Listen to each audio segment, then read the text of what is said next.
ஒரு வழியா காலேஜ் முடிச்சிட்டேன். எப்ப வேலைக்கு போற? ஐடி வேலைலாம் கஷ்டம்பா. வேலை கிடைச்சிருச்சா? எனக்கு இந்த கவலையே இல்லை, ஏன்னா நான் SLA இன்ஸ்டிடியூட் ஜாயின் பண்ணியிருக்கேன். ஜஸ்ட் 4 months ட்ரைனிங் கம்ப்ளீட் பண்ணதும் என்னோட ஐடி கேரியருக்கு நான் ரெடி ஆயிடுவேன். SLA Institute, a right way to IT job. Contact 8870767784.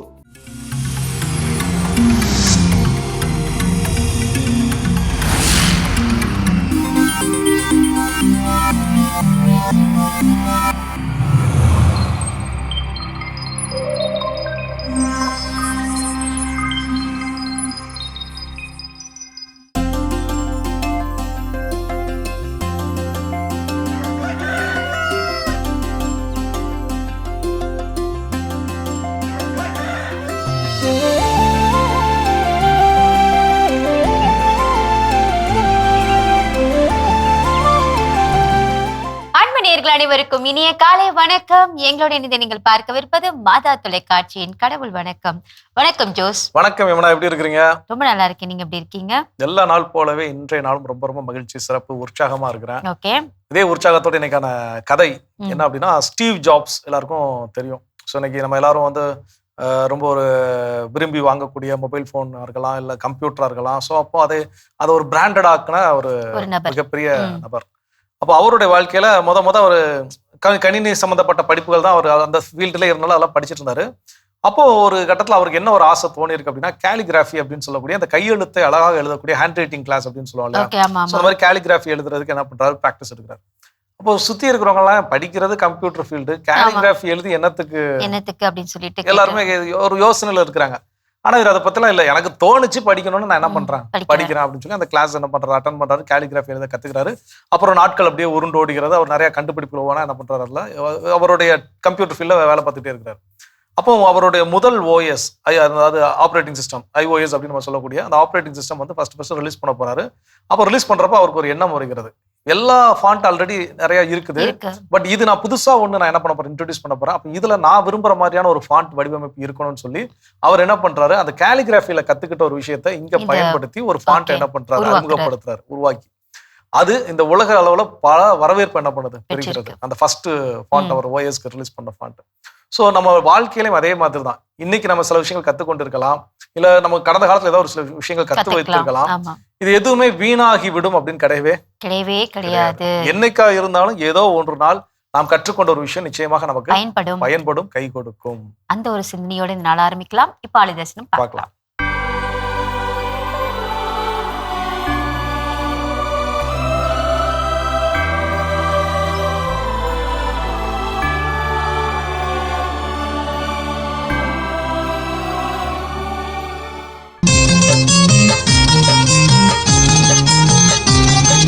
கர்மத்தம்பட்டி வாழும் அன்னை ஜபமாலை மாதா, நீ ஜெயம் தரும் மாதா. தரணியாடும் தாரகையே, அன்பு அன்னையே, நீ அருள் புரிவாயே. கர்மத்தம்பட்டி வாழும் அன்னை ஜபமாலை மாதா, நீ ஜெயம் தரும் மாதா.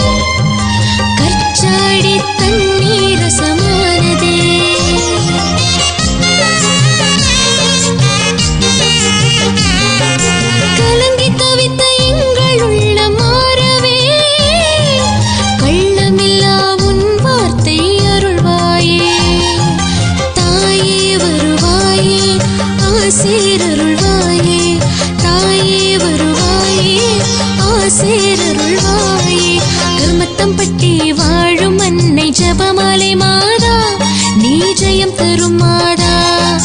தரணியாடும் தாரகையே, அன்பு அன்னையே, நீ அருள் புரிவாயே. சிறப்பான ஆலய தரிசனம் பார்த்தாச்சு. இன்றைய நாள் சிறப்பா நம்ம தொடங்கிட்டோம். கதையில கேட்ட மாதிரிதான் நம்மளுடைய ஏதாவது ஒரு திறமை எப்பயாவது நமக்கு பயன்படும் அப்படின்ற நம்பிக்கையோட நம்ம இருக்கணும்னு சொல்லிட்டு நம்ம ஆரம்பிச்சோம். இன்னைக்கு டாபிக் என்ன? ஸோ இன்னைக்கு என்ன அப்படின்னா, இன்டர்நேஷனல் டைகர்ஸ் டே, அதாவது அகில உலக இல்ல இன்டர்நேஷனல் தேசிய பன்னாட்டு புலிகள் தினம் அப்படிங்கிறது. நம்ம புலிகள் பத்தி ஏன் நம்ம இன்னைக்கு அதிகமா பேசுறோம்னா நம்முடைய தேசிய விலங்கு வந்து ஆமா புலி அப்படிங்கிறது. அப்ப இந்த நாள்ல புலி நமக்கு கற்றுக் கொடுக்கக்கூடிய பாடங்கள் இல்ல புலிகள்கிட்ட இருந்து நாம கத்துக்க கற்றுக்க வேண்டிய பாடங்கள் என்ன அப்படிங்கறதான் தெரிஞ்சுக்க போறோம். அப்ப முதல் விஷயம் என்ன சொல்றாங்க அப்படின்னு பாத்தீங்கன்னா, எல்லாருக்குள்ளே ஒரு கான்பிடென்ட் அப்படின்னு சொல்லி இருக்குது. ஆமா என்னால செய்ய முடியும், எனக்கு இது தெரியும் அப்படின்னு. ஒரு திரைப்படத்துல நடிகர் சூர்யா சொல்லியிருப்பாரு, தன்னம்பிக்கைக்கும் தலக்கணத்துக்கும் நூல் அளவு தான் வித்தியாசம், என்னால முடியும்னு நினைக்கிறது தன்னம்பிக்கை, என்னால மட்டும்தான் முடியும்னு நினைக்கிறது தான் தலக்கணம் அப்படின்னு சொல்லியிருப்பாரு. ஸோ இந்த மாதிரி எல்லாருக்குள்ளேயும் தன்னம்பிக்கை அப்படிங்கிறது இருக்குது. ஆனா நம்ம அந்த தன்னம்பிக்கை இருக்கிறதுல சில நேரம் என்ன பண்றோம்னா, ஓட்டவாய் மாதிரி நான் எவ்வளவு பெரிய ஆள் தெரியுமா அப்படிங்கிற தலக்கணத்தை நம்ம பயன்படுத்துவோம். அது தலக்கணமாக என்ன ஆயிருது, மாறி விடுகிறது. இங்க புலிகள்கிட்ட இருந்து கற்றுக்கொள்ள வேண்டிய விஷயம் என்னன்னா, அது வந்து ஒரு வலிமையான ஒரு மிருகம், எதனாலும் காட்டுல ஆட்டி படைக்கக்கூடிய ஒரு அதீத சக்தி இருக்கு. என்ன பண்ணுது இருக்குது. எல்லாரும் நினைப்பாங்க சிங்கம் தானே பாக்கிறதுக்கு அந்த ஒரு தோற்றத்துல இருக்கு, ஆனா புலி ஏன் அப்படி அப்படின்னு கேட்பாங்க. கண்டிப்பா அந்த புலிகள் அதுக்குன்னு ஒரு யூனிக்னஸ் எல்லாம் சம்திங் இருந்த போதிலும் அது சும்மா கண்ட நேரத்துல என்ன பண்ணா பார்க்கக்கூடிய விலங்குகளை பார்த்தாலும் பயங்காட்ட மாதிரி உருன்னு என்ன பண்ணிட்டு இருக்காது, உரிமிட்டு இருக்காது. அதற்கு எப்போ தேவைப்படுகிறதோ அதுதான் நாம இங்க கற்றுக்கொள்ள வேண்டிய விஷயம். நான் கான்பிடென்டா இருக்கேன், எனக்குள்ள தன்னம்பிக்கை இருக்கிறது, என்னால் சாதிக்க முடியும், ஜெயிக்க முடியும், அதுக்காண்டி போய் தம்பட்டம் அடிக்க கூடாது. என்னுடைய வெற்றி என்ன பண்ண வேண்டும், பேச வேண்டும். அதுதான் பேசணுமே தவிர நான் என்னுடைய வெற்றியை பத்தி அதிகமா தம்பட்டம் அடிக்க கூடாது. இதை நாம் புலிகளிடமிருந்து கற்றுக்கொள்ள வேண்டும். தொடர்ந்து பேசலாம். இப்ப அடுத்த பகுதி பார்க்கலாம்.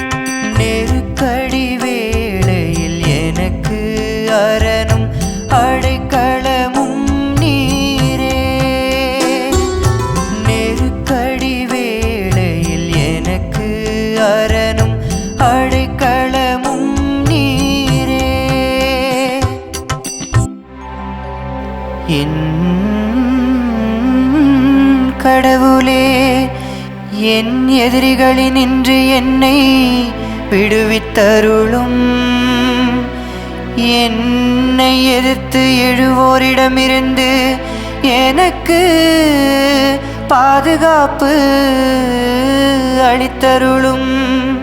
தீமை செய்வோரிடமிருந்து எனக்கு விடுதலை அளித்தருளும். கோளை வெறியரிடமிருந்து என்னை காத்தருளும்.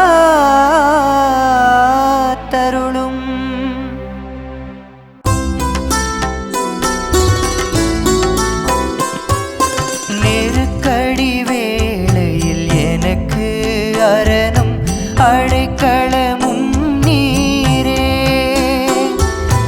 நெருக்கடி வேளையில் எனக்கு அரணும் அடைக்கலமும் நீரே. இறைமகன் இயேசு கிறிஸ்துவில் பிரியமுள்ள எனது அன்பு சகோதரிகளே, சகோதரர்களே, உங்கள் அனைவருக்கும் நம் ஆண்டவராக இயேசு கிறிஸ்துவின் அற்புத நாமத்திலே வாழ்த்துக்களையும் வணக்கங்களையும் தெரிவித்துக் கொள்கின்றேன். இன்றைய திருப்பாடலை பற்றி பார்க்கிற பொழுது பாதுகாப்புக்காக ஏங்குகிற ஒருவருடைய குரல் என்று சொல்லலாம், அல்லது பாதுகாப்பினுடைய திருப்பாடல் என்று சொல்லலாம், பாதுகாப்பவரை நோக்கி நாம் ஜெபிக்கிற ஜெபம் என்று சொல்லலாம், பாதுகாப்பவரை பார்த்து நம்முடைய குமுறல் என்று சொல்லலாம். இப்படி எதை வேண்டுமென்றாலும் சேர்த்து சொல்லலாம். அது அனைத்தும் இந்த திருப்பாடலுக்கு ஒரு ஏற்ற ஒன்றாக இருக்கும். ஏன் என்று சொல்லி பார்க்கிற பொழுது ஒரு சிக்கலில் சிக்கி தவித்து கொண்டிருக்கிற மனிதனுடைய வார்த்தைகள், அல்லது ஒரு தொந்தரவிலே இருந்து வாழ்ந்து கொண்டிருக்கிற ஒரு மனிதருடைய வார்த்தைகளாக இன்றைய திருப்பாடலானது அமைந்திருக்கிறது. இந்த திருப்பாடலின் ஆசிரியரை பற்றி பார்க்கிற பொழுது தாவீது அரசராக இருக்கலாம், அல்லது வேறு யார் வேண்டுமென்றாலும் இருக்கலாம் என்று சொல்லப்படுகிற அளவிற்கு இந்த திருப்பாடலானது அமைந்திருக்கிறது. ஏன் தாவீது என்று சொல்லலாம் என்று சொல்லி பார்க்கிற பொழுது அவருக்கு இருக்கிற சிக்கல்கள், அவருக்கு இருந்த தொந்தரவுகள் அனைத்தையும் இது வெளிப்படுத்துகிற ஒரு திருப்பாடலாக இருக்கிறது. பொறுமையாக வாசித்தோம் என்று சொன்னால் தாவீது அரசரை நம்முடைய மனதில் வைத்துக்கொண்டு அவர் பட்ட துன்பங்களை, கஷ்டங்களை எப்படியெல்லாம் ஓடி ஒளிந்தார், என்னென்னவெல்லாம் செய்தார் என்பதை எல்லாம் பார்க்கிற பொழுது இது தெளிவாக பொருந்தும் என்பது இது தெளிவாகிறது. எனவே நான் திருப்பாடலுக்கு அந்த அளவிற்கு ஒரு விருப்பப்பட்ட ஒரு திருப்பாடலாக ஏற்றுக்கொள்ளக்கூடிய திருப்பாடலாக இருக்கிறது. அப்படி பார்க்கிற பொழுது விடுவித்தருளும், பாதுகாத்தருளும் என்கிற இந்த 2 வார்த்தைகள், இந்த 2 வார்த்தைகளை பற்றி பார்க்கிற பொழுது நம்முடைய கடந்த காலம் சிறிய குழந்தையாக இருந்த பொழுது நாம் எப்படி வாழ்ந்தோம் என்பதுதான் எனக்கு நினைவுக்கு வருகிறது. நம்முடைய அப்பா தோள் மேலே நம்ம சாய்ந்து தூங்கி கொண்டிருக்கிற பொழுது நாம் எப்படி ஒரு பாதுகாப்பாக இருந்திருப்போம், இது தெளிவாக விளங்குகிறது. அதுக்கும் மேலே நம்முடைய அப்பா தோள் மேலே உட்கார்ந்துட்டு எதையாவது ஒன்றை தூரத்தில் இருப்பதை பார்த்து கொண்டு நாம் நடந்து செல்கிறோம் என்று சொன்னால் அது எப்படி இருந்திருக்கும், எந்த அளவுக்கு பாதுகாப்பாக இருந்திருக்கும், எந்த அளவுக்கு நம் தைரியமாக இருந்திருப்போம், எந்த அளவுக்கு நம் தொலைவில் இருக்கிறதை நாம் எட்டி குதிக்காம அருமையாக பார்த்திருப்போம் என்பதை இது தெளிவாக சுட்டி காட்டுகிறது. அப்படி பார்க்கிற பொழுது இந்த மாதிரியான வார்த்தைகளை சொல்லுகிறவர் வேறு யாரும் இருக்க முடியாது. எனவேதான் அந்த அளவிற்கு மிகவும் ஒரு பக்குவப்பட்ட மனிதருடைய ஒரு பாடலாக இருக்கிறது. இந்த திருப்பாடலை பாடியிருக்கிறவர் ஏன் இப்படி பாட வேண்டும் என்று சொல்லி பார்க்கிற பொழுது இந்த நில உரிமையாளர் தன்னுடைய நிலத்தை கொடுத்திருக்கிறார். அந்த குத்தகையை வாங்குவதற்காக, அந்த பலனை வாங்குவதற்காக எந்த அளவிற்கு அவர் மேற்கொண்டு வந்து செய்வாரோ அதை ஒரு தெளிவாக சுட்டி காட்டுகிற ஒரு பாடலாக இருக்குது. இன்னும் அதுக்கு மேலே ஒரு படி சொல்ல வேண்டும் என்று சொன்னால், கடன் கொடுத்தவர் இரக்கம் இல்லாமல் எப்படி அந்த வட்டியையும் கடனையும் சேர்த்து பிடுங்குவாரோ அதை வெளிப்படுத்துகிற ஒரு திருப்பாடலாக இருக்கிறது என்று கூட இந்த திருப்பாடலுக்கு நாம் தலைப்பு கொடுக்கலாம் என்பதுதான் நிதர்சனமான உண்மை. இந்த திருப்பாடலின் ஆசிரியர் கேட்கிறார், என்ன கேட்கிறார் என்று சொன்னால், வந்து பாரும் என்று சொல்லி, நீர் என்னை எப்படி பார்க்கிறீரோ அதே போன்று எனக்கு துன்பம் கொடுக்கிறவர்களை, துயரம் கொடுக்கிறதை பார்த்து என்னை பாதுகாத்தலும் என்று சொல்லுகிற மாதிரி இருக்கிறது. ஆங்கிலத்தில் சொல்லுகிற பொழுது வாட்ச் என்கிற அந்த வார்த்தை வரும். மிக அருமையான வார்த்தை. கூர்ந்து நோக்கி பார்த்து கொண்டே இருப்பது, கண் அசராமல் பார்த்து கொண்டே இருக்க வேண்டும். இஸ்ரவேலை காண்கிற தேவன் கண் அயர்வதும் இல்லை, கண் உறங்குவதும் இல்லை என்பதை இது தெளிவாக சுட்டி காட்டப்படுகிறது. ஏன் அப்படி அவர் சொல்ல வேண்டும் என்று சொல்லி பார்க்கிற பொழுது முழு நம்பிக்கை, அந்த கடவுள் மீது முழுமையான நம்பிக்கையை அவர் வைத்திருக்கிறார். அவர் வெற்றி பெறுவார், நம்மை பாதுகாப்பார் என்கிற இந்த திருப்பாடலுடைய ஆசிரியருடைய நம்பிக்கை தளர்ந்து போகவில்லை, வீண் போகவில்லை. அந்த வெற்றியை நோக்கி அவர் சென்று கொண்டிருக்கிறார். இதுதான் நிதர்சனமான உண்மையாக இருக்கிறது. ஆண்டவருடைய ஆற்றலை பற்றி இவர் பேசுகிறார். ஆண்டவருடைய ஆற்றல் எந்த அளவிற்கு திறமையாக இருக்கிறது, ஆண்டவருடைய ஆற்றல் எந்த அளவிற்கு வெளிப்படுகிறது, ஆண்டவருடைய ஆற்றலை நம்மால் எந்த அளவிற்கு உணர்ந்து கொள்ள முடிகிறது, ஆண்டவருடைய ஆற்றலை என்னால் எந்த அளவிற்கு தாங்கிக் கொள்ள முடியும் என்பதை வெளிக்காட்டுகிற ஒரு திருப்பாடலாக இருக்கிறது. நாம் எந்த தொந்தரவு இருந்தாலும், சிக்கல் இருந்தாலும் ஆண்டவர் பாதுகாக்க என்பதை நினைவு கொள்ளுங்கள். ஆண்டவர் உங்களை ஆஸ்வதிப்பாராக. ஆமென். ஜெபம். எங்களை எந்நாளும் அன்பாய் காத்து நேசித்து வழிநடத்தும் எங்கள் அன்பின் பரலோக பிதாவே, நாங்கள் வேத போதக சபைகளுக்கு வேதத்தை போதிக்கிறவர்களுக்கு உதவி செய்கின்ற ஆற்றலையும் அவர்களுக்கு உதவி செய்கிற ஒவ்வொரு நல்ல உள்ளங்களையும் நிறைவாய் ஆசிர்வதித்து பாதுகாத்து வழி நடத்துவீராக. ஆமென்.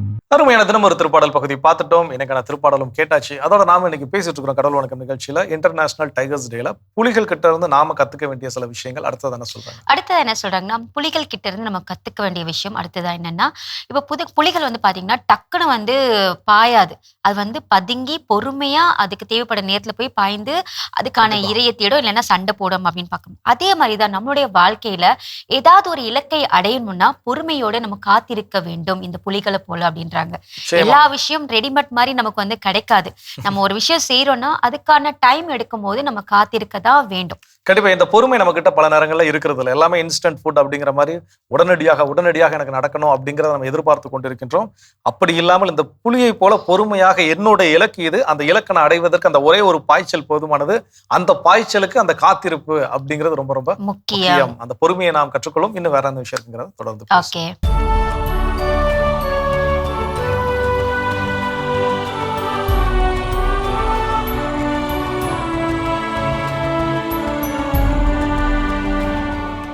ஜூலை 29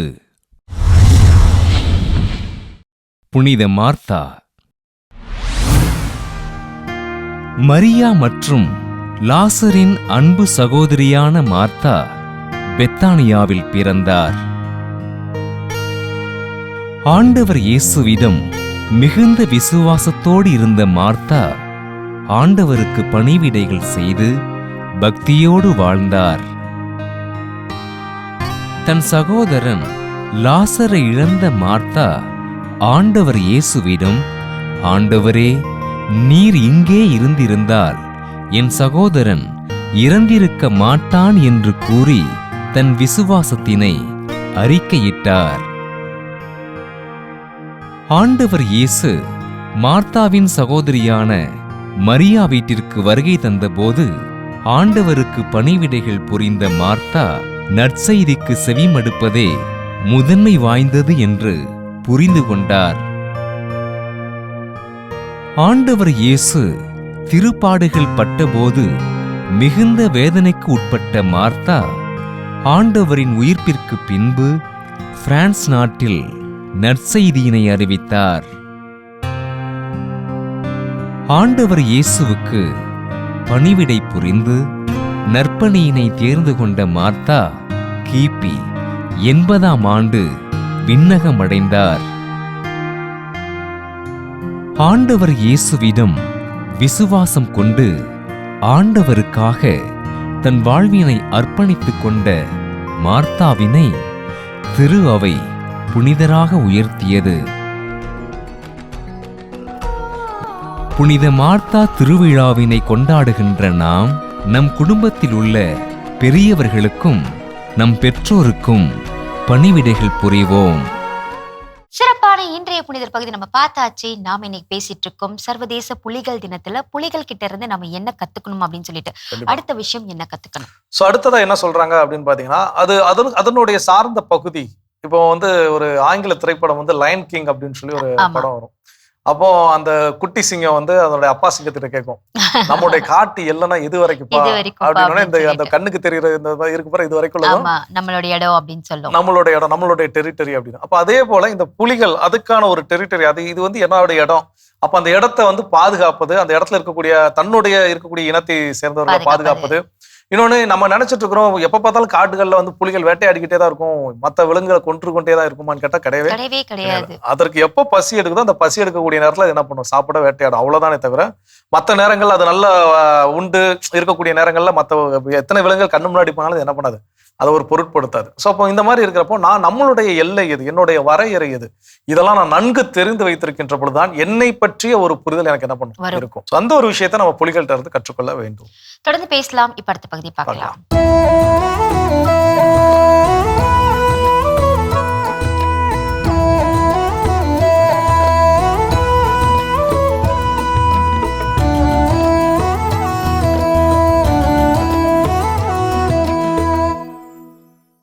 அவுத்து விட்டதுதான் தாம்சம்.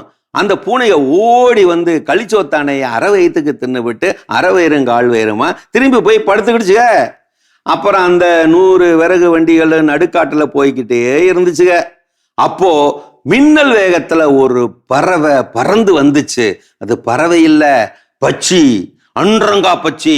பறந்து வந்த அந்த அன்றங்கா பச்சி 100 வண்டிகளையும் 200 மாடுகளையும் ஒரே கொத்தா கொத்தி 200 மாடுகளை வாயிலையும், வலது காலில் 50 வண்டிகளையும் இடது காலில் 50 வண்டிகளையும் கவ்விக்கிட்டு எடுத்துக்கிட்டு போய் ஒரு அரச மரத்தோட கிளையில தொங்க விட்டுருச்சு. பாரந்தாங்க மாட்டாம அந்த அரச மர கிளை முறிஞ்சு விழப்போச்சு. அதை பார்த்துப்புட்டா பக்கத்துல விறகு பொறுக்கிக்கிட்டு இருந்த ஒரு கிழவி உடனே மின்னல் வேகத்துல செயல்பட்டுட்டா. என்ன செஞ்சா தெரியுமா? தன்னோட தலைமுடியில ஒன்ன புடுங்கினா. விழப்போன கிளைக்கு அதை அண்டங்குடுத்து அப்படியே கிளை முறிஞ்சு விழாம அப்படியே நிப்பாட்டி வச்சுட்டா. அப்பாடா, கதை முடிஞ்சு போச்சு. என்ன இப்பவே கண்ணை கட்டுதா? இந்த கதையை சொல்லிவிட்டு பேரப்பிள்ளைகளே ஆகிய எங்கள்கிட்ட எங்க தாத்தா ஒரு கேள்வியை கேட்டாரு. இவங்கள யாரு ரொம்ப கெட்டிக்காரரு? அந்த ராசாக்களா, இல்ல அவங்க பிள்ளைகளா, இல்ல அந்த சம்சாரியா, இல்ல அந்த ஊர்க்காரனா, இல்ல அந்த வழிபோக்கனா, இல்ல பூனையா, இல்ல அன்றங்கா பச்சியா, இல்ல அந்த கிழவியா? பேரப்பிள்ளைங்க ஆளாளுக்கு ஒண்ணா சொன்னாங்க. சொன்ன ஒன்னையும் இல்ல நொல்ல அதுதான் இல்ல அப்படின்ட்டாரு எங்க தாத்தா. வரிசையா எல்லாத்தையும் சொல்லிட்டாங்க. சொன்ன எல்லாத்தையும் இல்லன்னு சொல்லிவிட்டாரு. அப்புறம் வேற யாருதான் இதுல கெட்டிக்காரரு? கதை கேட்டீங்கல்ல, நீங்களே சொல்லுங்க. இதுல யாரு ரொம்ப கெட்டிக்காரரு தெரியலையா? சரி, நானே அவுத்து விடுறேன். வேற யாரு? தன்னோட தலைமுடி ஒன்ன புடுங்கி விழப்போன கிழக்கு அண்டை கொடுத்து அப்படியே நிக்க வச்சிட்டாலே ஒரு கிழவி, விறகு பொறுக்கிக்கிட்டு இருந்த கிழவி, அந்த கிழவியை கட்டி மேய்க்கிற அந்த கிழவனாரு தான் அந்த ரொம்ப கெட்டிக்காரரு. கதை எப்படி? சிறப்பு, அருமையான கதைகள் 1000 பகுதி பார்த்துட்டோம். எனக்கான கதை சிந்தனை கேட்டாச்சு. அதோட நாம இன்னைக்கு பேசிட்டு இருக்கிறோம் கடவுள் வணக்கம் நிகழ்ச்சியில புலிகளிடமிருந்து கற்றுக்கொள்ள வேண்டிய விஷயங்கள். அடுத்தது என்ன சொல்றாங்க? அடுத்தது என்ன சொல்றாங்கன்னா, புலிகள் வந்து பாத்தீங்கன்னா அதுக்கான இரையை வந்து தேடும் பொழுது எப்படின்னா அது ஒரு ஃபோக்கஸ் மாதிரி இருக்கும். ஏன்னா அதோட இலக்கு என்ன, எனக்கு என்ன வேணும் அப்படின்றத கூட்டத்துல 1000 இருந்தா கூட அதுக்கான ஒரு எந்த இரையை நான் புரிய வச்சிருக்கேன் அப்படின்றத அது நல்லா வந்து தேடும். அதே மாதிரிதான் நம்மளுடைய நோக்கமும் இருக்கணும். நம்மளுடைய இலக்கு என்ன இருக்கோ அதுல நம்ம கவனம் செலுத்தி அதுக்காக நம்ம வந்து போக வேண்டும் அப்படின்றாங்க. கண்டிப்பா ஃபோக்கஸ் ஆன் கோல் அப்படிங்கிறது ரொம்ப ரொம்ப முக்கியம். நம்ம எல்லாருக்குமே இலக்குகள் அப்படிங்கிறது இருக்குது. சொல்லும் போது இலக்குகள் அப்படின்னு நம்ம சொல்றோம். எனக்கு அந்த மாதிரி ஆகணும், இந்த மாதிரி ஆகணும், அந்த வீடு கட்டணும், இந்த பொருள் வாங்கணும், இதெல்லாம் என்னுடைய கனவுகள் அப்படின்னு சொல்லி. அப்போ நான் எதை முதலில் அடைவது, அப்போ அது அடைவதற்கான வழிகள் என்னென்ன, அப்போ அதுல நான் கவனம் செலுத்துகின்ற பொழுதுதான் ஒரு டார்கெட் வச்சு அந்த டார்கெட்டை நோக்கி நம்ம போகும்போது என்ன பண்ணி அதை அச்சீவ் பண்ண முடியும். சோ அது போல ஆயிரக்கணக்கான விலங்குகள், அங்க மான் கூட்டமோ இல்ல வரி குதிரை கூட்டமோ எதுவோ இருந்தாலும் அது டேஸ்டுக்கு அதுக்கு என்ன வேணுமோ அது தேர்ந்தெடுக்குது. நிச்சயமாக எனக்கு இதுதான் என்னோட இறை அப்படின்னு அதை ஃபோக்கஸ் பண்ணுது, அந்த கோலை அச்சீவ் பண்ணுது. அது போல நாமும் இருக்க கற்றுக்கொள்வோம். இன்னும் வேற என்ன விஷயம் இருக்குங்கிறத தொடர்ந்து பேசுவோம். அதுக்கு முன்னாடி ஒரு பிரேக் போயிட்டு வரோம். கண்டிப்பா.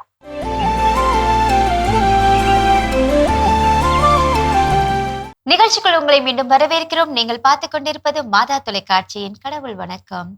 சொல்லுங்க ஜோஸ், இன்னைக்கு நம்ம வந்து சர்வதேச புலிகள் தினத்துல புலிகள் கிட்ட இருந்து நாம கற்றுக்கொள்ள வேண்டிய விஷயங்கள் என்னன்னு சொல்லிட்டு நம்ம பார்த்துட்டு இருக்கோம். அடுத்ததா என்ன?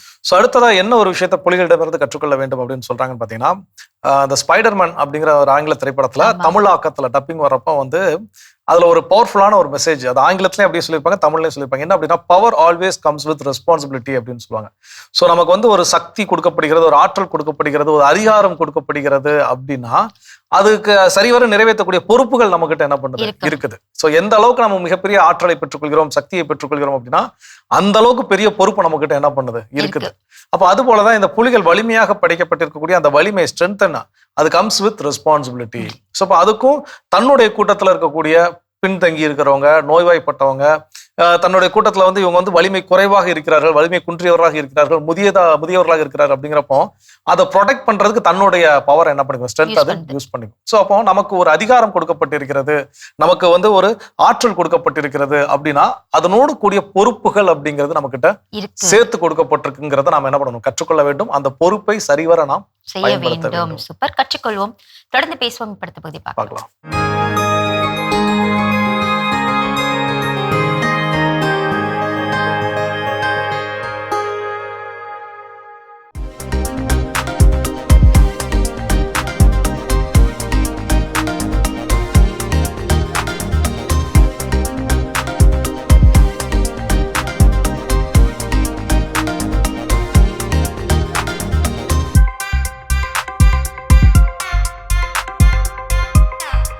வணக்கம், நான் doctor Santhosh, consultant cardiologist, Meridian hospital.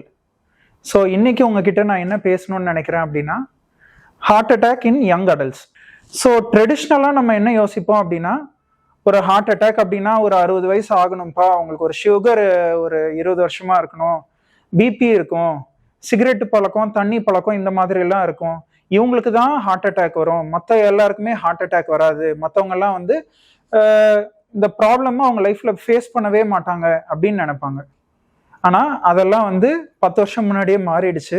So இப்போ நம்ம கரண்ட் ஸ்டேட்டஸ் பார்க்குறோம் அப்படின்னா 45 இயர்ஸ் கீழே 30 இயர்ஸில் 28 இயர்ஸில் 25 இயர்ஸ்லலாம் ஹார்ட் அட்டாக் வரதை கண்கூடாக பார்க்குறோம் எங்களோட டே டு டே ப்ராக்டிஸில்.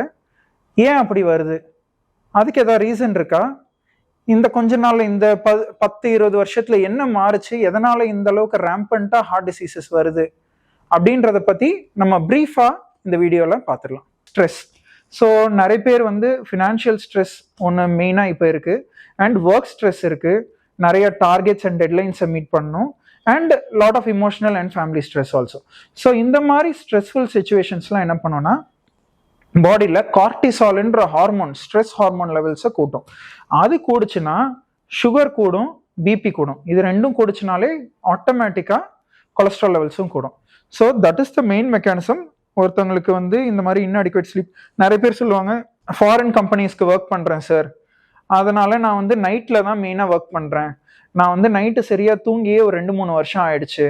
அவங்களெலாம் வந்து ஒரு 35 இயர்ஸ் தான் இருக்கும். ஆனால் நம்ம செக் பண்ணி பார்த்தோம்னா அவங்களோட பிபி ஜாஸ்தியாக இருக்கும், சுகர் லெவல்ஸ் ஷூட்டப்பாக இருக்கும், கொலஸ்ட்ரால் இருக்கும். அட்லீஸ்ட் செக் பண்ணுறவங்களுக்காவது செக் பண்ணி நம்ம என்ன ப்ராப்ளம்னு கண்டுபிடிச்சிருப்போம். செக் பண்ணாதவங்களுக்கு அது ரொம்ப நாளாக இருந்திருக்கும், சுகர் பிபி கொலஸ்ட்ரால்லாம். அதை பார்க்காமலே அது ஒரு 5 இயர்ஸாக இருந்துட்டு, so uncontrolled sugars, uncontrol BP, அதோட காம்ப்ளிகேஷன்னாலையும் அவங்க அட்மிஷன் ஆவாங்க, இல்லை அதனால ஹார்ட் ப்ராப்ளம் வந்து அட்மிட் ஆனவங்களும் இருக்காங்க. ஸோ இதெல்லாம் வர ப்ரிவெண்ட் பண்ணோன்னா adequate sleep and reduction of stress அது வந்து ரொம்ப முக்கியம். ஸோ அடுத்த மோஸ்ட் இம்பார்ட்டன்ட் ஃபேக்டர் என்ன அப்படின்னு பார்த்தீங்கன்னா அதுதான் நம்மளோட ஃபேமிலி ஹிஸ்ட்ரி. அதாவது அப்பா அம்மா, அண்ணன் தம்பி, அக்கா தங்கச்சி யாரோ இவங்களுக்கு 40 இயர்ஸ் ஆர் 45 இயர்ஸ்க்குள்ள ஆல்ரெடி ஹார்ட் அட்டாக்கோ இல்லை செஸ்ட் பெயின்னு சொல்லி ஆன்ஜியோ பண்ணி பிளாக் இருக்குன்னு கண்டுபிடிச்சிருந்தாலும் அது வந்து உங்கள் ஃபேமிலியில் உங்களுக்கும் இருக்கிறதுக்கு வாய்ப்பு உண்டு.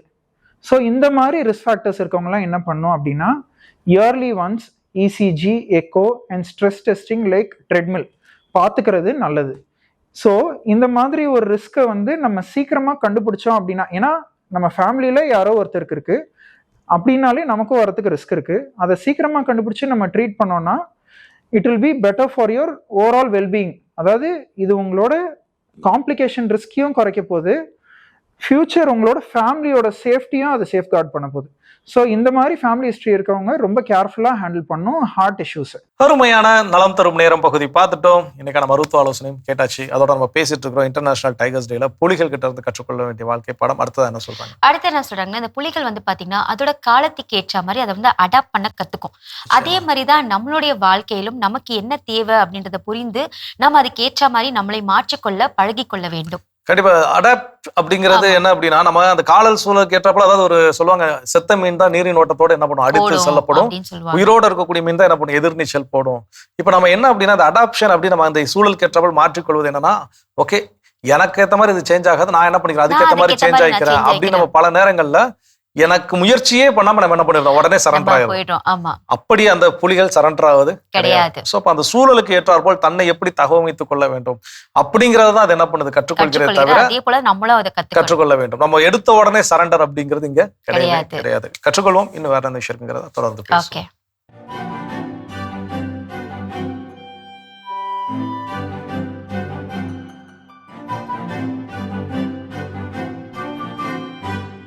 அன்பிற்கினிய மாதா தொலைக்காட்சி சுவஞ்சர்களே, தமிழ் மணக்கும் அன்பு நெஞ்சங்களே, வணக்கம். திரிகடுகத்தில் இணைந்திருக்கும் உங்கள் ஒவ்வொருவருக்கும் நன்றியின் வாழ்த்துகள். இன்று மீண்டும் திரிகடுகம் எண் 56 இருக்கின்றோம். 2ஆம் கருத்தினை பார்க்கவிருக்கின்றோம். உயர்வான வழிமுறைகள். பல வழிமுறைகள் இருக்கின்றன, அவற்றுள் உயர்வான வழிமுறைகள். 1, இளமையில் கல்வி கற்றல். 2, தாய் தந்தையை போற்றி மதித்து நடத்தல்.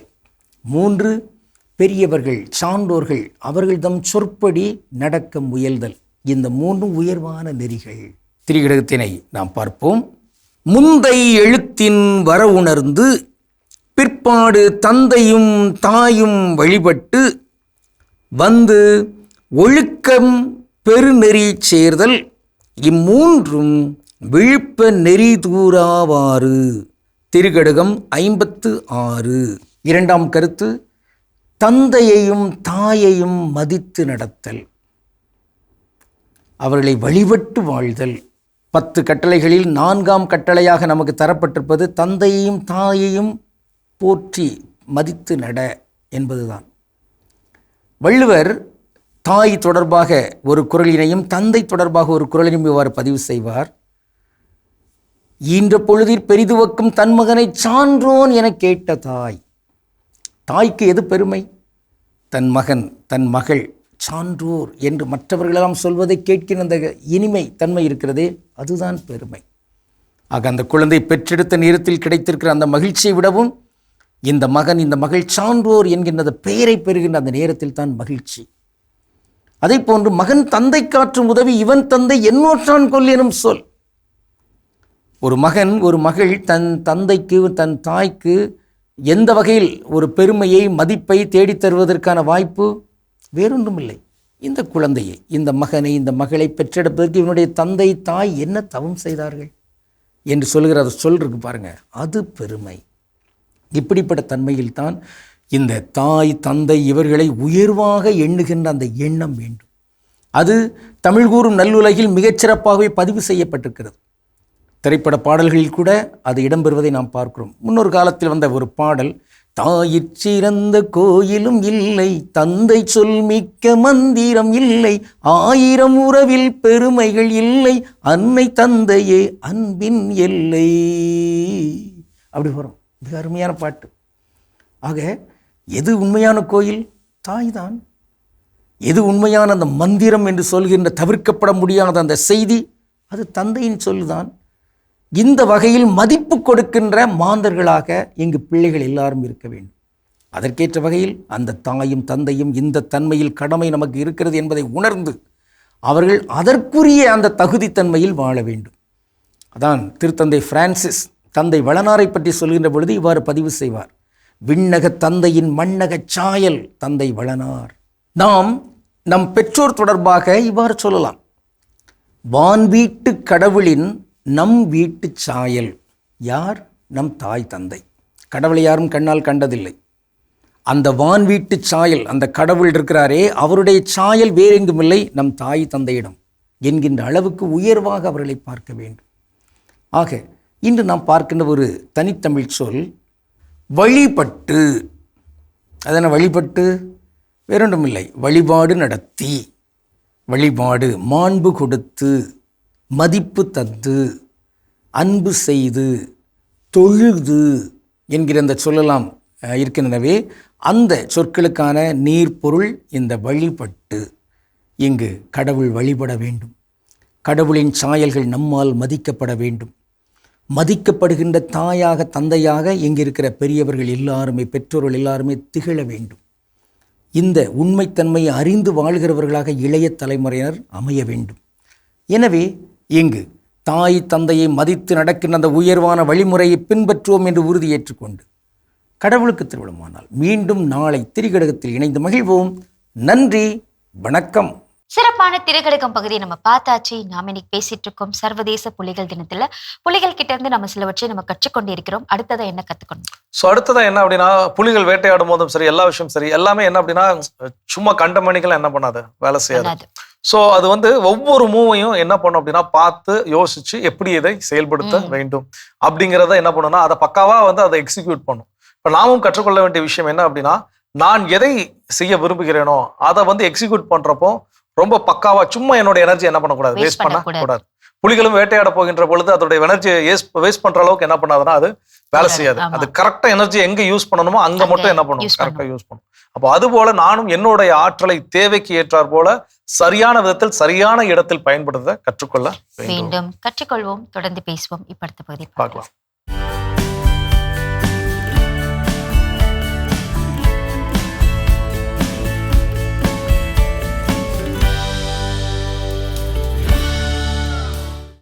ஒரு சப்ஸ்கிரிப்ஷன் 1000 கதைகள், உலகமே உள்ளங்கையில்.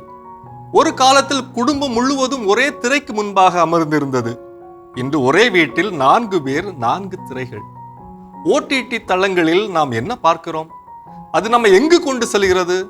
ஓடிடி தளங்கள் சுதந்திரத்தின் அடையாளமா, அடிமைத்தனமா, பொழுதுபோக்கா அல்லது பாதிப்பா? அதற்கான பதிலை வலை உலகத்தில் அருள்வாக்கின் ஒளியில் தேடுவோமா? அருள்வாக்கு பகுதி விடுதலை பயணம் 32. மோசே மலையினின்று இறங்கி வர தாமதித்ததை கண்ட மக்கள் ஆரோனை சுற்றி கூட்டம் கூடி அவரை நோக்கி, எகிப்து நாட்டின்று எங்களை நடத்தி வந்த அந்த ஆள் மோசேக்கு என்ன ஆயிற்றோ தெரியவில்லை. நீர் முன் வந்து எங்களை வழிநடத்தும், தெய்வங்களை எங்களுக்கு உருவாக்கி கொடும் என்றனர். ஆரோன் அவர்களை நோக்கி, உங்கள் மனைவியர் புதல்வர் புதல்வியரின் பொற்காதணிகளை கழற்றி அவற்றை என்னிடம் கொண்டு வாருங்கள் என்றார். அவ்வாறே மக்கள் எல்லாரும் தங்கள் பொற்காதணிகளை கழற்றி அவற்றை ஆரோனிடம் கொண்டு வர அவரும் அவர்கள் கையில் இருந்து அவற்றை பெற்றுக்கொண்டு உருக்கி வார்ப்பு அச்சில் வடிவம் கொடுத்து ஒரு வார்ப்பு கன்றுக்குட்டியை செய்தார். அப்போது அவர்கள், இஸ்ராயேலே, உன்னை எகிப்து நாட்டின்று நடத்தி வந்த உன் தெய்வங்கள் இவையே என்றனர். மோசே தாமதமானார். உடனே மக்கள் உடனடி கடவுள்களை உண்டாக்கினர். அதற்கு முன்பாக ஆடி பாடி மகிழ்ந்தனர். உண்மை கடவுளை மறந்தனர், அவரை துறந்தனர்.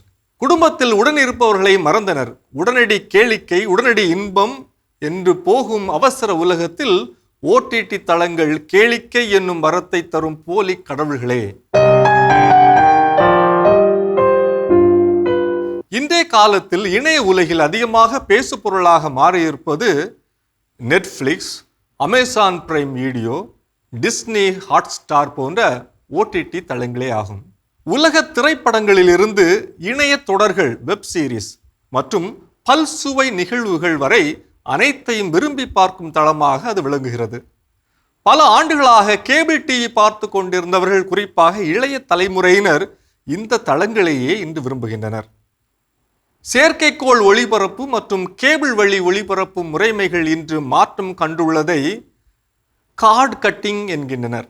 புற்றீசல் போல அதிகரிக்கும் ஓடிடி தளங்கள் ஒரு தனி மனித விருப்பத்திற்கேற்ப பர்சனலைஸ்ட் வியூவிங் எக்ஸ்பீரியன்ஸ்க்காக வடிவமைக்கப்படுகின்றது.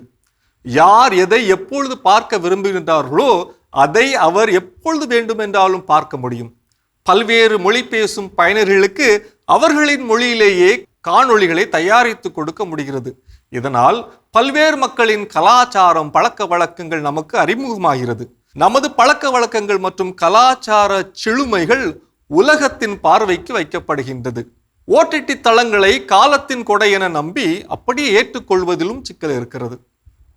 மொழி, கலாச்சாரம், பண்பாட்டு திணிப்பு, வேறு எதை பற்றும் யோசிக்க விடாமல் பல மணி நேரமாக தொடர்ந்து பார்க்க வைப்பது, தணிக்கையற்ற வெளியீடுகள், குழந்தைகள் மற்றும் பெண்களுக்கு எதிரான வன்முறை காட்சிகள் போன்ற கூறுகள் ஓடிடி தளங்களை ஆய்வு கண்ணோட்டத்தோடும் விமர்சன அணுகுமுறையோடும் பார்க்க வேண்டும் என்பதை வலியுறுத்துகிறது. ஒரு எபிசோட் முடிந்தவுடன் அடுத்த எபிசோட் தானாகவே தொடங்குவதுதான் பிஞ்ச் வாட்சிங்க்கு மிக முக்கிய காரணம். எனவே செயலியில் உள்ள ஆட்டோ பிளே நெக்ஸ்ட் எபிசோட் என்ற வசதியை முடக்குங்கள். ஒரு எபிசோட் முடிந்தவுடன் அடுத்ததை பார்க்கலாமா வேண்டாமா என்று யோசிக்க இது உங்களுக்கு சிறிது கால அவகாசம் கொடுக்கும். பல சாப்பிடும்போது ஏதாவது பார்த்தால்தான் சாப்பாடு இறங்கும் என்ற பழக்கத்தை கொண்டிருப்பார்கள். இது கவனக்குறைவாக அதிக நேரம் பார்க்க தூண்டும். சாப்பிடும்போது குடும்பத்தினருடன் பேசுவது அல்லது அமைதியாக சாப்பிடுவது நல்லது. ஓடிடி தளங்களுக்கு ஒதுக்கும் நேரத்தை வேறு ஆக்கப்பூர்வமான விஷயங்களுக்கு பயன்படுத்துங்கள். உடற்பயிற்சி அல்லது நடைப்பயிற்சி, ஆடியோ புத்தகங்கள் கேட்பது, நண்பர்கள் மற்றும் குடும்பத்தினருடன் நேரத்தை செலவிடுவது போன்ற செயல்களில் ஈடுபடுங்கள்.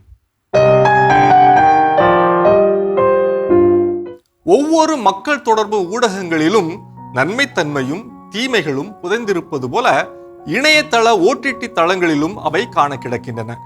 எதற்கும் பொறுமை இல்லாமல் ஆரோன் தங்கத்தால் கன்றுக்குட்டி ஒன்றை செய்து வழிபட்டது போல நாமும் ஓடிடி தளங்களுக்கு அடிபணிகின்றோம். ஓடிடி தளங்கள் அல்காரித கன்றுக்குட்டிகள் என்று சொல்லலாம். இஸ்ராயல் மக்கள் மோசேயையும் யாவே கடவுளையும் மறந்தது போல ஓடிடி தளங்கள் குடும்ப உறவை வலுவிழக்கச் செய்து நமது கடவுள்களையும் மறக்கச் செய்கின்றன.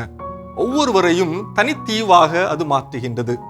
இணைந்து வருதல், இணைந்து ஜெபித்தல், இணைந்து உணவு உண்ணல் என்ற பண்புகள் மறந்து போகின்றன. ஓடிடி தளங்களை அப்படியே ஏற்றுக்கொள்ளாமல் ஆய்வு கண்ணோட்டத்துடன் அணுகுவது நம் ஆரோக்கியத்திற்கு வழிவகுக்கும். இது வலை உலகம் 360 டிகிரி டிஜிட்டல் உலகிற்கான உங்கள் அகராதி. அருமையான வலையுலகம் 360 டிகிரி பார்த்தாச்சு. அதோட எனக்கு நம்ம பேசிட்டு இருக்கிறோம் சர்வதேச புலிகள் தினத்தில் புலிகளிடமிருந்து கற்றுக்கொள்ள வேண்டிய பாடங்கள். அடுத்ததான் அடுத்த என்ன சொல்றாங்கன்னா, புலிகள் வந்து பாத்தீங்கன்னா, நான் இதுகிட்ட தான் அதாவது வேட்டைக்கு போவேன், இதை பார்த்துதான் நான் பயப்படுவேன், அப்படிலாம் கிடையவே கிடையாது.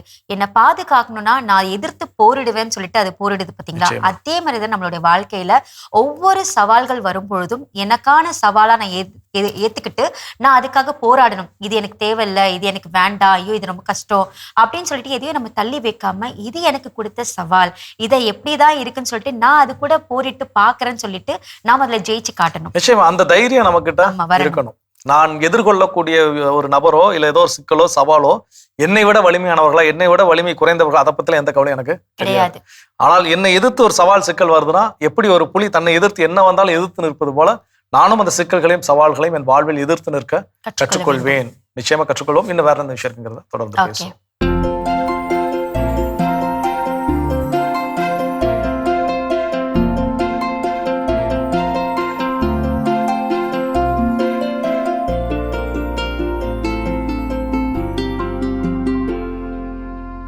அனைவருக்கும் வணக்கம். இன்றைய பதிவில் நம்ம பார்க்க போகிற விஷயம் என்னென்னா, புளிய மரங்களோட பராமரிப்பு. புளிய மரங்கள் போன வருஷம் என்ன நடந்துச்சுனாங்க, ரோடு போடுறோம் அப்படிங்கிற பேரில் பெரிய பெரிய புளிய மரங்களை பெரும்பாலான இடங்களில் எடுத்துட்டாங்க. அப்போ அது எடுத்ததுனால என்ன ஆச்சுன்னா, இயல்பாக நமக்கு நல்ல தரமாக பழம் கொடுத்துட்டு இருந்த புளிய மரங்களோட எண்ணிக்கை பெரும்பாலும் குறைஞ்சிருச்சு. இப்போ என்ன இருக்குது அப்படின்னா, ஒட்டு ரக மரங்கள். ஒட்டு ரக மரங்கள் தான் இப்போ பல பகுதியில் வச்சு வளர்த்துட்ருக்காங்க. அந்த மரங்களுக்கு நோய் எதிர்ப்பு தன்மை கம்மி. அந்த மரத்தோட தன்மை அதுதான். அதனால் என்ன நடக்குது அப்படின்னு சொல்லி பார்த்தா, இந்த நோய் எதிர்ப்பு தன்மை கம்மியாக இருக்கிறதுனால அந்த மரத்தை நீங்கள் சும்மா வெளியிலன்னு பார்த்தீங்கனாலே மரத்தோட உடம்பு கருப்பாக இருக்கும். அது என்ன அப்படின்னாங்க, மரம் நோய்வாய்ப்பட்டிருக்குது. மரத்தோட பூ வரமாட்டேங்குது, காய் வரமாட்டேங்குது. அப்படியே காய் வந்தாலும் அது பெருகிற மாதிரி அமைப்பில் இல்லை. அப்படியே இருந்தாலும் அது நிறைய பூச்சி பிடிச்சு ஓட்டை உளுந்து ஒரு உருப்படியான புளி கிடைக்காத மாதிரி ஒரு அமைப்புக்குள்ள இன்றைக்கி இருக்குங்க. இன்றைக்கும் நமக்கு புளி நல்ல புளி கிடைக்கிறதுங்கிறது பழைய நாட்டு வகை மரங்கள். அதாவது 70 வயசு 100 வயசு உள்ள மரங்கள் தான் இன்றைக்கி நமக்கு பலன் கொடுத்துட்ருக்க மாதிரி அமைப்பில் இருக்குங்க. அப்போ இந்த நிலையில் இந்த மரங்களை எப்படி நம்ம பாதுகாக்கிறது? ஒரு சில ரொம்ப கம்மியான வழிமுறைகள் என்ன அப்படின்னு சொல்லி பார்த்திங்கன்னா, ஏதாவது ஒரு நேரத்தில் பவர் ஸ்ப்ரேயர்னு ஒன்று வச்சுருப்பாங்க. பவர் ஸ்ப்ரேயர்னால் என்னென்னா, ஒரு மோட்டரில் இயங்கக்கூடியது, குறைந்தபட்சம் 40 அடி வரலும் கூட அந்த தண்ணீர் அடிக்கக்கூடிய வகையிலான ஸ்ப்ரேயர். இந்த ஸ்ப்ரேயரில் 200 லிட்டர் தண்ணியில் ஒரு திரவத்தை வச்சு மரத்தோட தண்டு கிளை இலைகளில் படுற மாதிரி நம்ம தெளிக்கணுங்க. இந்த மாதிரி தெளிக்கிறது ரொம்ப நல்லது. அப்படி தெளிக்கிறப்ப நமக்கு என்ன நடக்கும் அப்படின்னா, எந்த ஒரு வளர்ச்சி திரவத்தையோ அல்லது நோய் வராமல் இருக்கக்கூடிய பூஞ்சை தொற்று திரவத்தையோ அல்லது புழுக்கள் வரக்கூடிய அமைப்புகளையோ தவிர்க்கிற மாதிரி பொருள்களை தெளிச்சுக்கணுங்கிறத நம்ம தெரிஞ்சுக்கணும். இன்னொன்று சொல்கிறேங்க, நாட்டு வகை மரத்தில் நோய் எதிர்ப்பு தன்மை கம்மிங்கிறத விட அந்த புளியம் பிஞ்சு பிஞ்சாக இருக்கிறப்பே நல்ல திடமாக இருக்கும். இப்போ எப்படி இருக்குன்னாங்க, அந்த பிஞ்சு ஒரு சாதாரண பூச்சிகள் ஈஸியாக கடித்து உள்ளே போகிற மாதிரி அமைப்பில் இருக்குது. இப்போ இந்த தன்மையை மாற்றணும்னா நம்ம என்ன செய்யணும், மண்ணில் அதற்கு வேணுங்கிற கடின சத்துக்களை ஏற்றணும். அதில் ரொம்ப முக்கியமானது இங்கே பாருங்கள், புளிச்சத்து இருந்தால் எது இருக்காதுன்னா சாம்பல் சத்து இருக்காது. புளி சத்து இருந்தால் சாம்பல் சத்து இருக்காது, எடுக்காது. அப்போ அதை நம்ம திருப்பி கொடுத்து கொண்டுட்டு வரணும் அப்படிங்கிறதான் புரிஞ்சுக்கணும். அதுதான் இந்த பதிவு. எங்கெல்லாம் மரம் இருக்கோ அந்த மரத்தோட 4 திசைகள்லையும் கொஞ்சம் மண்ணை கிளறி விட்டு சாம்பல் போட்டு மூடணும். சாம்பல்னால் எவ்வளோ வேணாலும் போகலாம். ஒரு திசைக்கு 3 கிலோ 5 கிலோ மரத்தோட சைஸ் பொறுத்து போட்டு மூடணுங்க. இது கண்டிப்பாக செய்யணும். அதே மாதிரி சுண்ணாம்பு கிடைச்சா ஒரு மரத்துக்கு 1 கிலோ அதை பிரித்து போடலாம். எப்படி போட்டால் மூட முடியும் அப்படி போட்டு மூடணுங்க. எங்கே வந்து இந்த உரிகம் அப்படிங்கிற வெரைட்டி புளி வச்சுருக்கோம், அல்லது வந்து வேறு எந்த விதமான இந்த PKM1 அந்த மாதிரியான மேம்படுத்தப்பட்ட ரகங்களை வாங்கி வச்சுருக்கோம்னா, நான் திருப்பி சொல்கிறேங்க, கண்டிப்பாக சாம்பல் வச்சாதான் பயிர் நல்லாயிருக்கும். அதுவாக எடுத்து வளருன்னா அது நாட்டு மரம் தான் எடுத்து வளர முடியும். இந்த மரம் வளராது. நாட்டு மரத்துலேயுமே இப்போ இருக்கிற காலத்தில் முதல் 5வது வருடம் அல்லது 6வது வருடம் அந்த மாதிரி ரொம்ப கம்மியான வயதுள்ள கொட்டையிலேருந்து வளர்ந்த புளி இருக்கக்கூடிய மரமாக இருந்தாலும் நீங்கள் இந்த மாதிரி சாம்பல் வைக்கிறது முக்கியம். மரத்தோட உடம்புல குறைஞ்சபட்சம் தெளிக்கிறதுக்கு ஏற்ற மாதிரி கொஞ்சம் கடினத்தன்மை கொடுக்கறதுக்கு உயிர் கரைசல், சாணப்பாசி கரைசல், அது கூட சூடோமோனாஸ், அது கூட மீனமிலம், இது மாதிரி கரைசல்களை கலந்து பவர் ஸ்ப்ரேயரில் மரத்தோட உடம்புல தண்டு கிளைகளில் படுற மாதிரி நல்லா தெளிக்கணுங்க. நான் திருப்பி சொல்கிறேங்க, கடினத்தன்மை இருந்தால் தான் பூச்சி கடிக்காமல் இருக்கும். கடினத்தன்மை இருந்தால் தான் பழம் ஒழுங்காக வரும். அப்போ தான் அந்த ரக மரத்தில் எவ்வளவு ஒரு வருஷத்துக்கு எத்தனை கிலோ புளி கிடைக்கணும்னு கணக்கு இருக்கோ அது கிடைக்கும். முயற்சி பண்ணி பாருங்கள். இந்த பதிவு வந்து வேகமாக இருக்குது, உங்களுக்கு புரியலைன்னா கீழே கொடுத்துருக்க நம்பரில் கேளுங்க, நான் திருப்பி சொல்கிறேன். ஓகேங்களா? மீண்டும் சந்திப்போம். சிறப்பான உழவும் உயரும் பகுதி நம்ம பார்த்தாச்சு. நாம இன்னைக்கு பேசிட்டு இருக்கோம் சர்வதேச புலிகள் தினத்துல புலிகள் கிட்ட இருந்து நல்ல விஷயங்களை கத்துட்டு இருக்கோம். நம்ம அடுத்ததா என்ன கத்துக்கணும்னு சொல்றாங்க. ஸோ அடுத்தது என்ன அப்படின்னா, இந்த விலங்குகள் எல்லாமே அப்படின்னு பார்த்தீங்கன்னா ஒரு குறிப்பிட்ட இது வரைக்கும் தான் என்ன பண்ணணும், அதனுடைய டெரிட்டரி, அதனுடைய அந்த சொந்த பந்தங்களோட என்ன பண்ண இருக்கும். அப்புறம் தனித்து நிறைய நேரங்கள்ல இருக்கும். இப்போ சில விலங்குகள் பார்த்தீங்கன்னா கூட்டமாக தான், இப்போ ஓனாய் பார்த்தீங்கன்னா அது கூட்டமாக தான் என்ன பண்ணும், வேட்டையாடும். அதனுடைய திங்கிங், பிளானிங் கெப்பாசிட்டி அதெல்லாம் வேற மாதிரி இருக்கும், டிஃப்ரெண்டா இருக்கும். இப்போ புலிகள் அப்படின்னு எடுத்துக்கிட்டோம் அப்படின்னா, புலிகள் தனிச்சையாகவே என்ன பண்ணும்னா வேட்டையாடக்கூடிய ஒரு விலங்கு.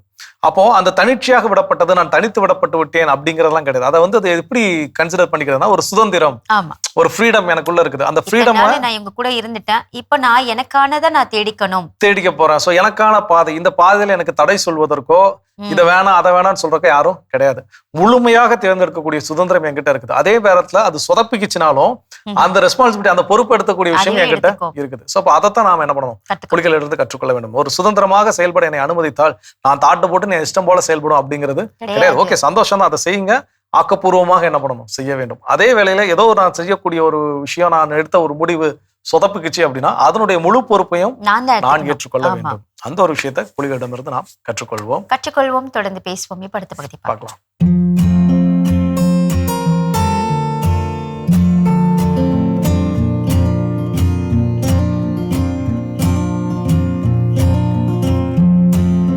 அன்பான மாதா தொலைக்காட்சி நேயர்களுக்கு வணக்கம். இன்றைய நிகழ்ச்சியிலையும் நம்ம வந்து கிட்னி ஸ்டோன் பற்றி தான் பார்க்க போகிறோம். எதனால கிட்னி ஸ்டோன் வருது, அவங்களோட சிம்டம்ஸ் என்ன, அதோட பாதிப்புகள் எப்படி இருக்கும் அப்படின்னு பார்க்கும்போது, இன்றைய காலகட்டத்தில் லைஃப் ஸ்டைல் மாறி போச்சு. ஃபஸ்ட்டு தண்ணி சரியாக குடிக்கிறது இல்லை, ரெண்டாவது சிறுநீர் கழிக்கிறது இல்லை, டிலே. இப்போ காலையில் குழந்தை ஸ்கூலுக்கு போகுதுன்னா சாயந்தரம் வீட்டுக்கு வந்து தான் யூரின் போகிற குழந்தைகளும் இருக்காங்க. ரெகுலராக போகிறவங்கள பற்றி பேச்சே இல்லை. கிட்னி ஸ்டோன் இல்லாதவங்கள பற்றி நமக்கு என்ன கவலை, கிட்னி ஸ்டோன் இருக்கிறவங்கள பற்றி தான் கவலை. ஏன் வருது, எப்படி சிம்டம்ஸ், வலி இருக்கும். அடுத்தது பார்த்தோன்னா யூரின், நீர் சுருக்கு, நீர் கடுப்பு வந்துடும், எரிச்சல் வரும், சூடாக யூரின் போகும், கொஞ்சமாக போகும், ஆனால் திருப்பி யூரின் போகாது. திருப்பி வந்து ரூமில் உட்காருவார், யூரின் போன போல் இருக்கும், போனால் கொஞ்சம் தான் போகும், சரியாக போகாது. அப்புறம் வலி, வேதனை. அதுக்கப்புறம் யூரின் வந்து ப்ரௌன் கலராக போகலாம், ரத்தம் கலந்து போகலாம், பால் மாதிரி போகலாம், மோர் மாதிரி போகலாம், திரியா தயிர் மாதிரி போகலாம். இது குழந்தைகளுக்கும் இருக்குது, ஆணுக்கும் இருக்குது, பெண்ணுக்கும் இருக்குது. அப்போது கிட்னி ஸ்டோன் அப்படிங்கிறது ஆண், பெண், குழந்தைகள் அனைத்து வயதினருக்கும் வயது வித்தியாசம் இல்லாமல் எல்லாருக்குமே வரக்கூடிய ஒரு பிரச்சனையாக இன்றைக்கி சமூகத்தில் ரொம்ப பேர் இன்னைக்கு கஷ்டப்படுறாங்க. அது காரணம் யார்? இப்போ எனக்கு கிட்னி ஸ்டோன்னா நான் தான் காரணம். அந்த மாதிரி முக்கியமாக கவனிக்கணும். நல்ல உணவுகளை சாப்பிடணும். இப்போ வந்து துரித உணவுகள், ஃபாஸ்ட் ஃபுட்டு அதிகம் ஆகிடுச்சு. நிறைய பேர் வீட்டில் சமைக்கிறதே இல்லை. அது உங்கள் வசதி வாய்ப்பு, அதை நான் சொல்லலை. ஆனால் நீங்கள் சாப்பிட்ற உணவுனால இன்னைக்கு கிட்னி ஸ்டோன் மெயின் ரீசன். ஏன்னா அதிக புளிப்பு, காரம், உப்பு, மசாலா நிறைந்த எண்ணெயில் பொரிச்ச உணவு, நான்வெஜ் உணவு, ஃபாஸ்ட் ஃபுட்டு, கலரிங் ஃபுட்டு, இதெல்லாம் உங்களுக்கு மெயின் ரீசன் இந்த ஸ்டோன் ஃபார்மேஷனுக்கு. அதே போல் நம்மளோட ஃபுட் ஹேபிட்டு டோட்டலாக மாறிடுச்சு. நல்லா தண்ணி குடிக்கணும், நல்லா கல் படியாத அளவுக்கு உணவுகளை வந்து நம்ம முன்னோர்கள் சொல்லியிருந்தாங்க, சாப்பிட்டோம். இப்போ அப்படியா சாப்பிட்றோம்?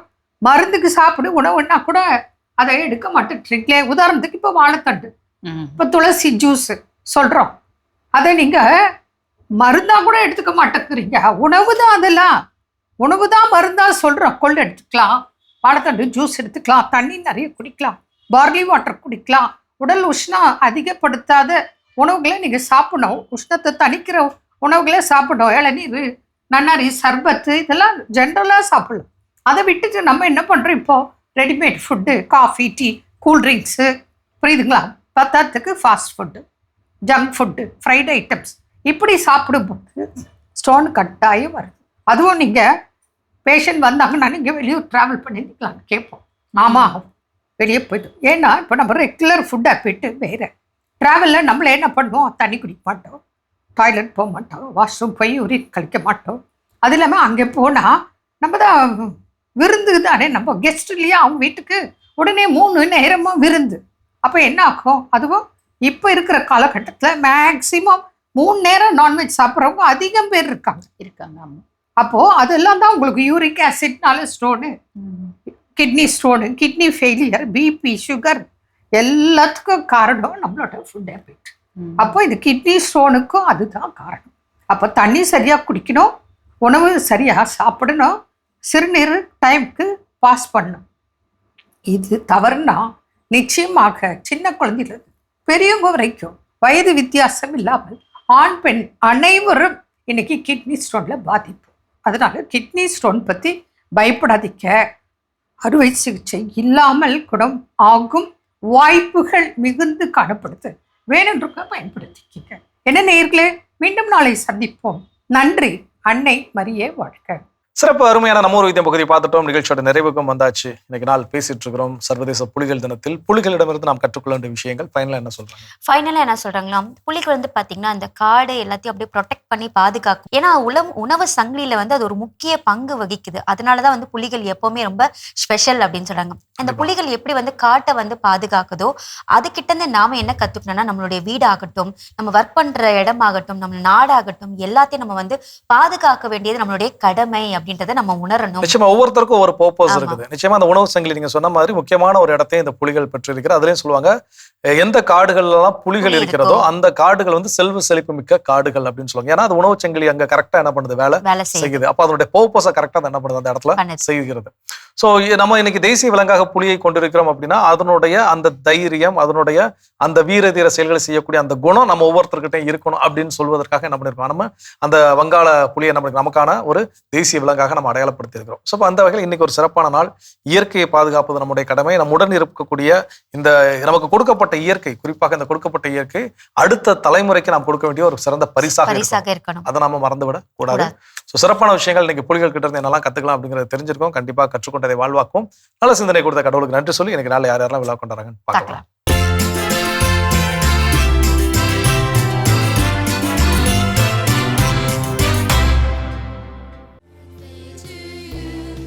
மாதா தொலைக்காட்சியில் பணிபுரியும் ஆல்பர்ட் இன்று தனது பிறந்த நாளினை கொண்டாடுகிறார். இவரை வாழ்த்துபவர்கள் குடும்பத்தினர், உறவினர்கள், நண்பர்கள் மற்றும் மாதா தொலைக்காட்சி குடும்பத்தினர். ஞானசேகரன் இன்று தனது பிறந்த நாளினை கொண்டாடுகிறார். இவரை வாழ்த்துபவர்கள் அப்பா ஜான் ரோஸ், அம்மா சந்திரலீலா, மாமா பிரைட், அத்தை பெர்லின், மனைவி ஜெஸ்லின், மகன்கள் பெவன், அட்ரிக், எஃப்ரன், ஜெட்ரிக், சகோதரி பெலிண்டா, குடும்பத்தினர், உறவினர்கள் மற்றும் நண்பர்கள். திருவண்ணாமலை சி நமியந்தலை சேர்ந்த மார்த்தா சுரேஷ் இன்று தனது 40ஆம் ஆண்டு பிறந்த நாளினை கொண்டாடுகிறார். இவரை வாழ்த்துபவர்கள் குடும்பத்தினர், உறவினர்கள் மற்றும் நண்பர்கள். ஜெர்மனியில் வசிக்கும் ஜோயல் ஜார்ஜ் செபாஸ்டியன் இன்று தனது 6ஆம் ஆண்டு பிறந்த நாளினை கொண்டாடுகிறார். இவரை வாழ்த்துபவர்கள் அப்பா அருண் செபாஸ்டியன், அம்மா ஜோஸ்னா, தாத்தா பாட்டி, மாமா தாவூத், அத்தை Amulya, Nancy, Leema, Shirley, Jennifer, Aliya, சகோதரர் பிரிட்டோ, ஜோஷ்வா, பேபி, ஏஞ்சல், குடும்பத்தினர், உறவினர்கள் மற்றும் நண்பர்கள். சிறப்பான விழாக்குளம் பகுதி பார்த்தாச்சு. இன்றைக்கு திருமண நாள், பிறந்த நாள் கன்ற அனைவருக்கும் மாதா தொலைக்காட்சியின் வாழ்த்துக்களும் ஜெபங்களும். உங்களுக்கான இறையாசிர் நீதிமொழிகள் 3:6. நீ எதை செய்தாலும் ஆண்டவரை மனதில் வைத்து செய், அப்பொழுது அவர் உன் பாதைகளை செம்மையாக்குவார். இந்த ஏயாசுடன் நீங்கள் வாழ மாதா தொலைக்காட்சியின் வாழ்த்துக்களும் ஜெபங்களும். அன்பானவர்களை, வாழ்க்கை பாடங்களை கற்றுக்கொள்வோம், வளமுடன் வாழ்வோம் என்ற இந்த சிந்தனையோடு இன்றைய கடவுள் வணக்கம் நிகழ்ச்சியை நாங்கள் நிறைவு செய்கிறோம். இந்த நாள் இனிய நாளாக உங்க எல்லோருக்கும் அமைய மாதா தொலைக்காட்சியின் வாழ்த்துக்களும் ஜெபங்களும். மீண்டும் உங்கள் அனைவரையும் கடவுள் வணக்கம் நிகழ்ச்சியில் சந்திக்கும் வரை உங்களிடமிருந்து விடைபெறுகிறோம். இயேசுவுக்கே புகழ். மரியே வாழ்க. ஒரு வழியா காலேஜ் முடிச்சிட்டேன். எப்ப வேலைக்கு போற? ஐடி வேலை எல்லாம் கஷ்டம்பா. வேலை கிடைச்சிருச்சா? எனக்கு இந்த கவலையே இல்லை, ஏன்னா நான் SLA இன்ஸ்டிடியூட் ஜாயின் பண்ணியிருக்கேன். ஜஸ்ட் 4 months ட்ரைனிங் கம்ப்ளீட் பண்ணதும் என்னோட ஐடி கேரியருக்கு நான் ரெடி ஆயிடுவேன். SLA Institute, right way to IT job. Contact 8870767784.